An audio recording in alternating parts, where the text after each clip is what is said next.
গেল 2 দিনের অতিবৃষ্টিতে জলজটের ভোগান্তিতে পড়েছে রাজধানীবাসী। সামান্য বৃষ্টিতে পানি জমে যাচ্ছে বিভিন্ন এলাকায়। আশেপাশের অলিগলি ছড়িয়ে সড়কে উঠে যাচ্ছে পানি। এমনকি বাসাবাড়িতেও 2 থেকে 3 ফুট উচ্চতায় পানি জমেছে। অন্যত্র আশ্রয় নিয়েছে বহু মানুষ, রান্নাও করতে পারছেন না অনেকে। জলবদ্ধতায় নাকাল মানুষরা বলছেন, পানি নিষ্কাশন ব্যবস্থা কাজ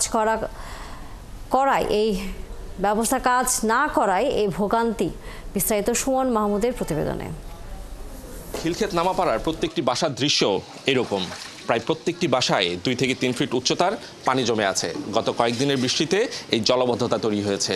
এলাকার মানুষ এই সমস্ত বাসাবাড়িতে বসবাস করতে পারছেন না বলে তারা তাদের আত্মীয় স্বজন এবং সন্তানদের অন্যত্র রেখে এসেছেন। শুধু বাসাবাড়ি নয়, অল্প বৃষ্টিতে তলিয়ে গেছে খিলক্ষেত এলাকায় প্রবেশের প্রধান সড়ক। 1 ফুট থেকে 3 ফুট উচ্চতায় পানি জমে আছে প্রায় প্রতিটি রাস্তায়। রাস্তার জলাবদ্ধতার কারণে প্রতিনিয়ত ভোগান্তির শিকার হচ্ছেন এই এলাকায় বসবাসকারীরা। ব্যাহত হচ্ছে স্বাভাবিক যান চলাচল। জলজটের কারণে 10 মিনিটের রাস্তা পার হতে হচ্ছে 1 থেকে 1.5 ঘন্টায়। 1.5 থেকে 2 বছর এই অবস্থায় আছি আমরা। ড্রেনের ব্যবস্থা খুবই খারাপ।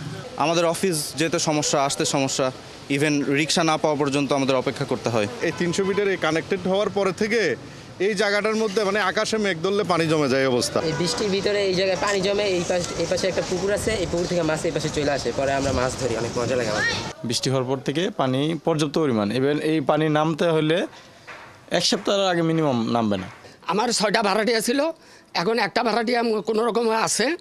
হ্যাঁ, ওই রুমটা একটু উঁচা, আর বাদ বাকি 5টা ভাড়াটিয়া অলরেডি আমি না করে দিছি, তারা চলে গেছে। ছেলে মেয়ে তো পড়াশোনা এই অবস্থায় বন্ধ, স্কুল কলেজে ভার্সিটি তো কোথাও যেতে পারতেছে না।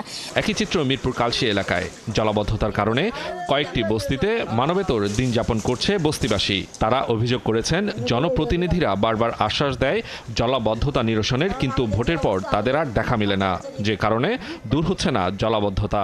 বাসাবের খাওয়া যায়, পাক করে যায়, পোলাপান বাচ্চা কাচ্চা নিয়ে আমরা আসি, বিভিন্ন রাস্তাঘাটে ঘোরাফেরা করি।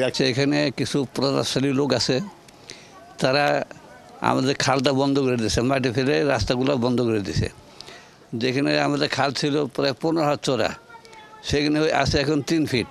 আগামী কয়েকদিনের মধ্যে দেশের অভ্যন্তরে বৃষ্টিপাতের কোনো সম্ভাবনা নেই বলে জানিয়েছে আবহাওয়া অফিস। তবে বর্ষাকাল শুরু হওয়ার কারণে সারা দেশে হালকা থেকে মাঝারি বৃষ্টি হতে পারে। আগামী কয়েকদিনের মধ্যে এরকম বড় ধরনের কোনো দুর্যোগ বা নিম্নচাপ বা এই ধরনের কোনো সম্ভাবনা নেই। অর্থাৎ স্বাভাবিক যে বর্ষাকালের বৃষ্টিপাত সেই রকম থাকতে পারে। তবে যেহেতু বড় একটা সিস্টেম অলরেডি অতিক্রম করেছে, ফলে বৃষ্টিপাতের পরিমাণটা কম থাকবে। জমে থাকা পানিতে জন্ম নিচ্ছে এডিসের লার্ভা। দ্রুত পদক্ষেপ না নিলে এডিস মশার কারণে ডেঙ্গু জ্বরের প্রকোপ দেখা দিতে পারে। সুমন মাহমুদ, 71, ঢাকা।